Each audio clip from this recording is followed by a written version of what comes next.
next reading is from the Hebrew Bible, Isaiah 65, verses 17 through 25. For I am about to create new heavens and a new earth. The former things shall not be remembered or come to mind. But be glad and rejoice forever in what I am creating. For I am about to create Jerusalem as a joy and its people as a delight. I will rejoice in Jerusalem and the delight in my people. No more shall be the sound of weeping be heard in it, or the cry of distress. No more shall there be in it an infant that lives but a few days, or an old person who does not live out a lifetime. For one who dies at 100 years shall be considered a youth, and one who falls short of 100 will be considered accursed. They shall build houses and inhabit them. They shall plant vineyards and eat their fruit. They shall not build and another inhabit. They shall not plant and another eat. For like the days of a tree shall the days of my people be, and my chosen shall long enjoy the work of their hands. They shall not labor in vain or bear children for calamity, for they shall be offspring blessed by the Lord, and their descendants as well. Before they call, I will answer.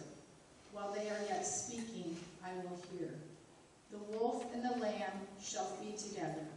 The lion shall eat straw like the ox, but the serpent, its food shall be dust. They shall not hurt or destroy on all my holy mountains, says the Lord. This is the word of God for the people of God. Thanks be to God. Before I begin my homily, I've got a few things I need to share with you. First of all, I rolled in this morning. That's a good thing, my doctors are telling me. 2 weeks ago, they were pretty certain that the toe was going to go. But in the last 2 weeks, things have really turned around, and they said, if we want to keep that progression going, I need to be in a wheelchair as much as possible. I can stand, I just can't. They said I have a weird walk that's creating these problems, so they're going to try to correct that walk. I don't know how they do that, but anyways. Thursday was my last morning in the hyperbaric oxygen tube. And I feel like I graduated. I still can't hear yet, but I'm getting there. I'm getting there. They get a little better. The thing about it, I probably shared this with you already, the oxygen under pressure does crazy things to your eardrums. It reshapes your eardrums, and it reshapes your eye. Now they say this will all go back to the normal shape. But during that time of the reshaped eye and the reshaped eardrum, your vision gets a little fuzzy and your hearing gets a little dumb, you know. So it's getting better. It's getting better. But you all look sort of blurry to me right now, and you didn't before I started this process. And they tell me that's going to come back. My clarity will come back again, which is nice. It's always good to be clear about something. The other thing I want to share with you is it's really good and healthy for us occasionally to be humbled. And that happened to me on Friday morning.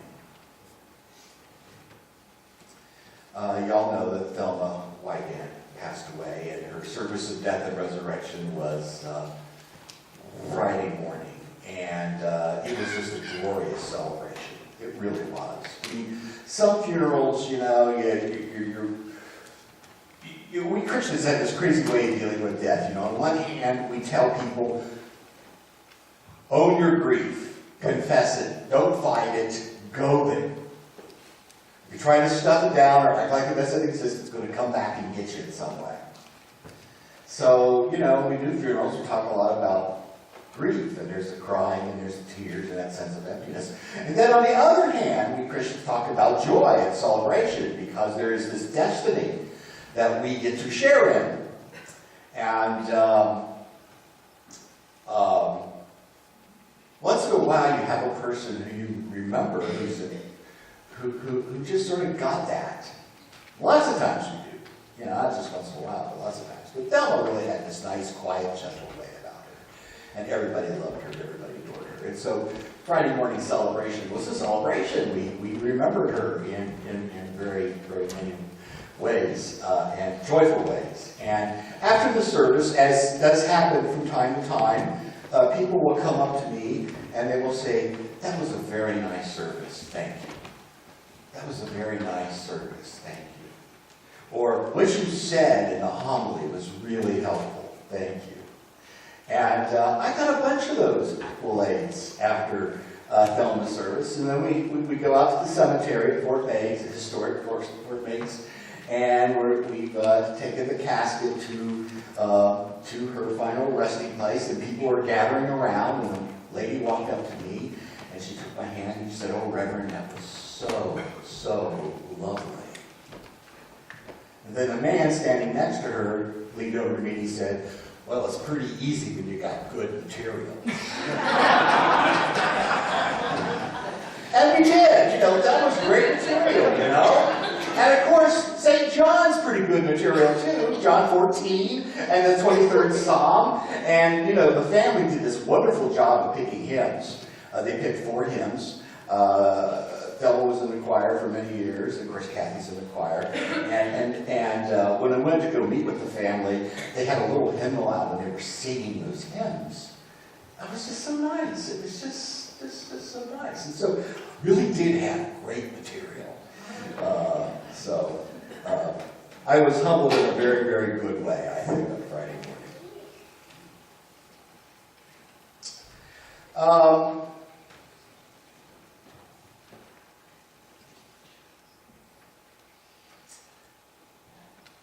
The Bible. There are different ways we can look at the Bible. Some people look at it as a book of rules. And this is God trying to tell us how to live our lives. And there are rules and ordinances and times when God is trying to help the Hebrew people, trying to help the new church through St. Paul or whatever, to find a good, healthy way to order their lives. But there's another way of looking at the Bible, and it's the one that I sort of prefer, and that is seeing the Bible as a story that unfolds over the centuries of the relationship between God and God's people. And if we look at the Bible as it unfolds over centuries, this relationship between God and God's people, I think there's a real rich texture to it. Because we see some things that happen pretty consistently throughout the years in which the Bible chronicled. And one of those things that we keep seeing that happens is that you have God who instills in God's people an ennobling path, a collection of dreams, of hopes, of aspirations. And by golly, they start to rise up to them. And they begin to incorporate them in their life. And they do something with it. And we could go back to Abraham. And, here you got Abraham and his nephew Lot. And God instills in him a dream of a nation, a people that will be God's people, that would be people that mediated between God and the rest of the world, and that Abraham was going to have to leave Haran and go to a place where this nation was going to be developed. And when they get that place, Lot and Abraham get to that place, and there's the place by the river where it's all green and lush, and then there's the place out in the desert where it's all rocky and dry. And for whatever reason, Abraham, who was a little nuts anyways, told Lot, "You take the green and lush, and I'll go out to the dry and arid, and I'll make something of it." And through that vision that God instilled in him, Abraham begins to knit together this people that become very critical, very important to Yahweh's work, getting his work heard. And then there's Moses,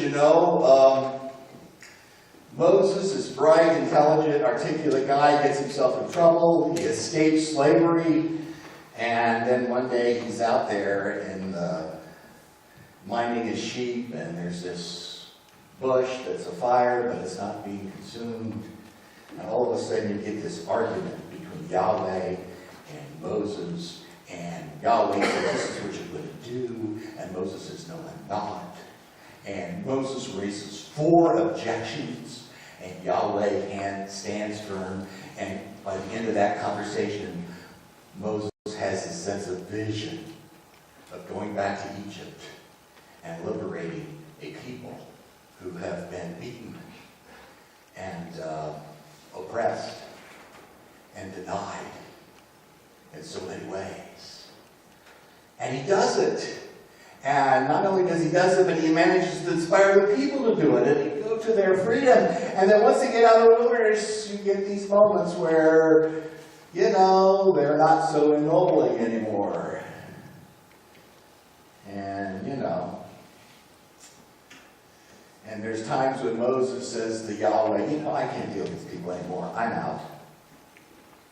But Yahweh says, no, you can't do that.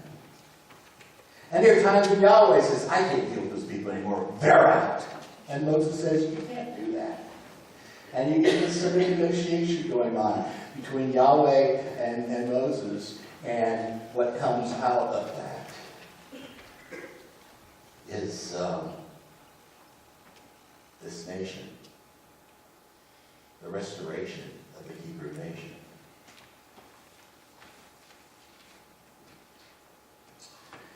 And of course we have Isaiah. By the time Isaiah comes along, the Hebrew nation has been divided into the north and south. And I know I'm boring you with a bunch of history, forgive me, but I can't help myself. And, the north and the south don't get along very well. They have their own, each has their own sort of subculture, each has their own approach to Scripture, each even have their own name for God. You know, the south calls God Yahweh, the north calls God Elohim, and it just doesn't get along very well. And then they get a little cocky, and they get sloppy. And this experiment of being a people, a priestly people, a people that will mediate between Yahweh and the rest of the world, begins to pull apart. And so Isaiah comes on scene and he says, hey folks, we've got to do something about this. We're going to lose all this. Now, a lot of biblical scholars today believe that there isn't just one Isaiah, there's either 2 or 3, depending on the scholar. You can, as my theology professor used to say in seminary, you pay your money, you make your choice. And the reason for that is that the book of Isaiah takes in a span of over 70 years. And during that span, we have the time before the exile, before the war, when Isaiah is trying to convince the nation to change its direction, to move in a different path, to reclaim the need to be a nation for all of its citizens, not just a handful that were in power. And then, of course, this nation goes to war with Babylon, and Babylon beats them badly, and the Babylonians take all the bright and brilliant and beautiful and strong and vital people back to Babylon with them. And so the nation is thrown into an exile. All that's left behind are the folks that Babylon didn't want. The old, the tired, the sick, the not so bright, you know. And they're left behind. They form a remnant of the faith tradition that is being undermined by this horrible tragedy. And this goes on for 70 years. And then the Babylonians, being cocky, arrogant people, decide to go do what the Hebrew people did 70 years earlier and take on a guy that was stronger than they were. And so they go after the Persians and Cyrus just beats them, wins. But Cyrus was sort of an odd duck. He, even though he was not a part of the Hebrew faith, he had heard about it, and he was really fascinated about it. And he had a certain soft spot in his heart for this Yahweh character, this idea of one God. Yahweh. Even though he didn't buy into it, the thing he did do is he allowed people, generations that had followed, into Babylon to go back home. He allowed Judah to rebuild its temple and to restore its government and its culture. And so, when we get to this particular lesson from Isaiah, not only is the war over, but the exile is over.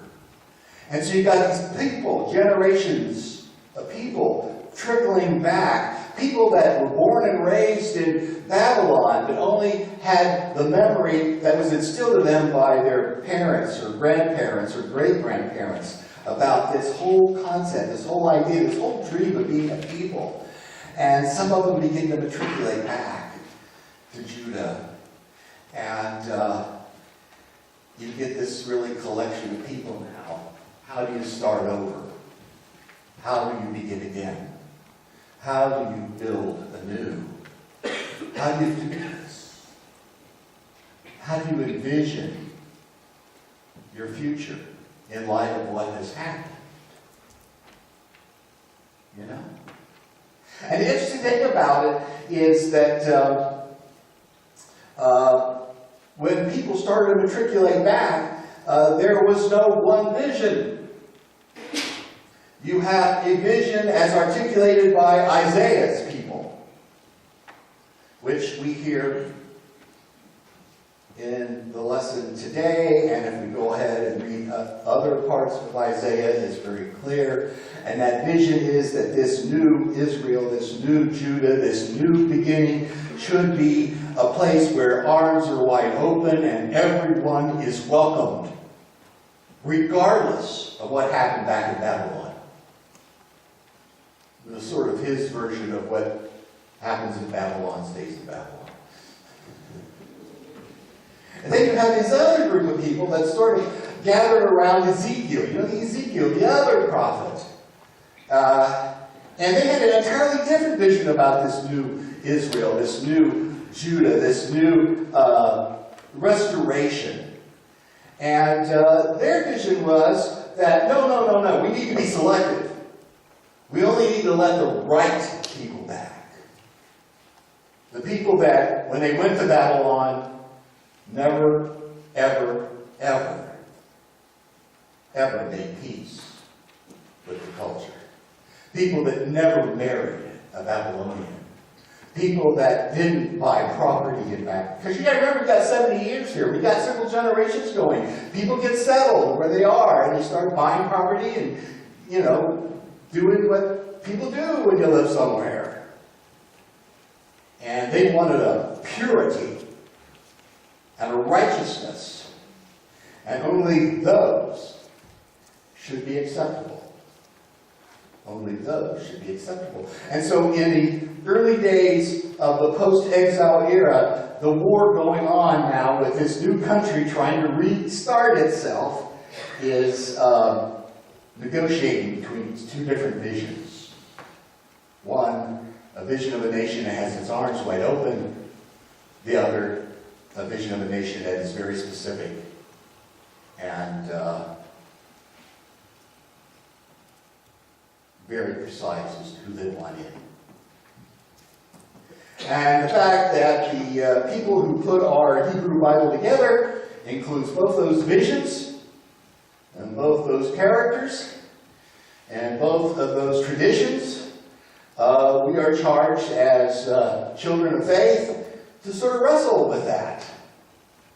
And we have ever since. The church has always wrestled over that tension. That tension. And it's in the midst of wrestling over that tension that Yahweh instills in Isaiah a sense that, well, here's how you begin to envision the future. Settle down together. Build homes together. Reclaim faith together. Look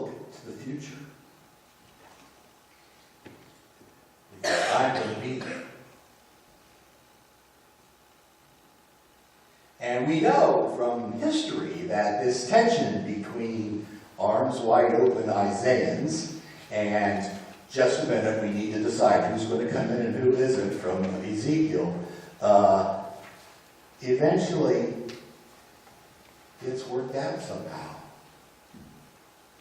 And the temple gets rebuilt. And the people become centered again.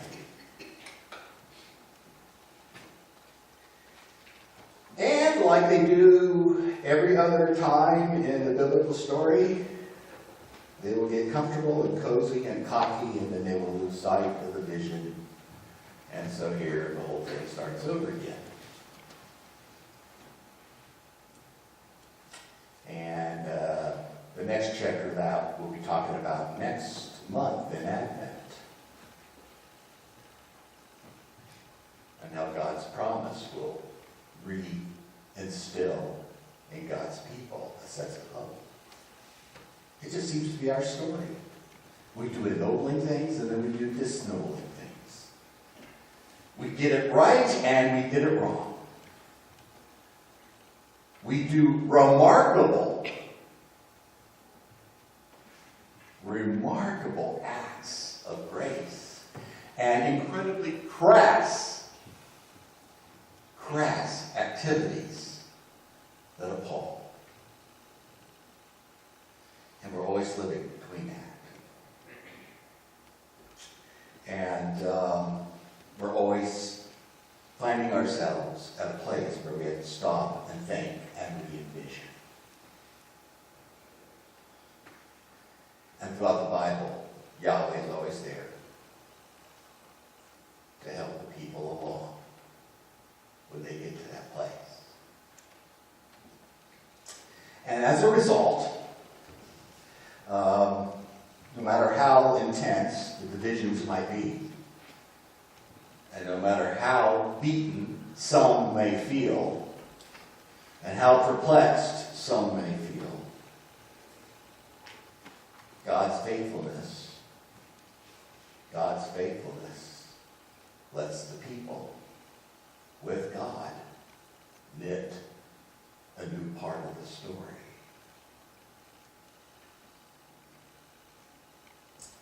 I want to be careful here. So if I say something I shouldn't, let me know about it. I want to be really careful here. I've been pastoring churches since 1975. I have never in my career have experienced around a presidential election what I have experienced this year. Before the vote was taken on Tuesday, I had people walking up to me on the streets, or people calling me, or people sending me emails saying, are we going to get through this?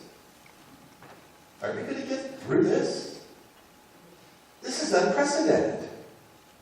The lack of civility, the crudeness, the crassness, the sense of not feeling very confident with either of the major candidates. Are we going to get through this? And I wore my pastor's hat, and I'd say, of course we are. No one person is bigger than the office. And, I even wrote a couple weeks ago in my newsletter article about the campaign in 1800, where all sorts of, it was every bit as brutal as the one we just went through. And we ended up with Thomas Jefferson as president, and even though my daughter would deeply disagree with me, I think Jefferson wasn't a too shabby president. I mean, he managed to make his way on Mount Rushmore, so he was going to be dead. And so, it's just, this is not the first time this country has had a messy election.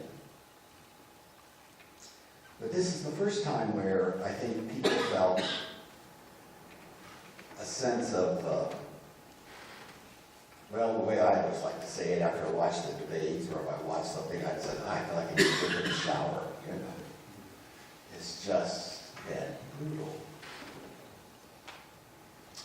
And then after the results were announced, my phone and my email and my text boxes, and even a business person in town pulled me aside when she saw me and she said, "Are we going to get through this? Are we going to get through this?" And my guess is the response would have been the same if Mrs. Clinton would have won the office. Because I know people, I don't understand the loathing, the people that hated her or hate her, the people that hated him. You know, I don't get loathing, but obviously there's a sizable percentage of people in our country that loathe folks who want to serve their country by running for office. But be that as it may. And I know that 59% of the American people were not happy with either one of those two as a candidate. And it is what it is, and it was what it was. But so there is a sort of uneasiness about that. But the other piece of this is that I think it's really interesting. Just like Isaiah and Ezekiel duking it out over what the new post-exiled Hebrew nation is going to look like. We had two different visions for how America should find expression. And it's not like one has a whole lot more than the other in terms of support. It's like right down the middle. Some of us are Isaiahs, and some of us are Ezekielites. I suspect some of us in this room are Isaiahs. And I know some of you are Ezekielites. And the question I keep getting asked by people is, are we going to make it? Is this going to be okay? And I just look back at our Hebrew Bible, and I look back at this particular story in Isaiah, and I remember my biblical stories. And whenever people said, "Is this going to be okay?" Yahweh knitted a vision that allowed the people to move on. And I gotta believe that Yahweh is still doing that. That God is still doing that. And I don't know how we negotiate this tension between Isaiah and Ezekiel. Obviously, the people that put our Old Testament together couldn't, because he decided to just put them both in there and let us hash it out. But if we negotiate with a sense of loving and caring for each other, and respecting each other, and wanting to be able to see in each other that we are all children of God, we'll find a way. We'll find a way. As a nation, as a congregation, as a denomination, we'll find a way. But if we draw our lines very sharply and eye each other suspiciously, and we allow our passions to make us loathe those who don't think or relate to us, all the knitting in the world that God does around visioning isn't going to get us there. So in many ways, it's how much faith do we have? and a God who loves all of us and has made all of us a blessing. Know that you are loved in the name of the Father, Son, and Holy Spirit. Amen.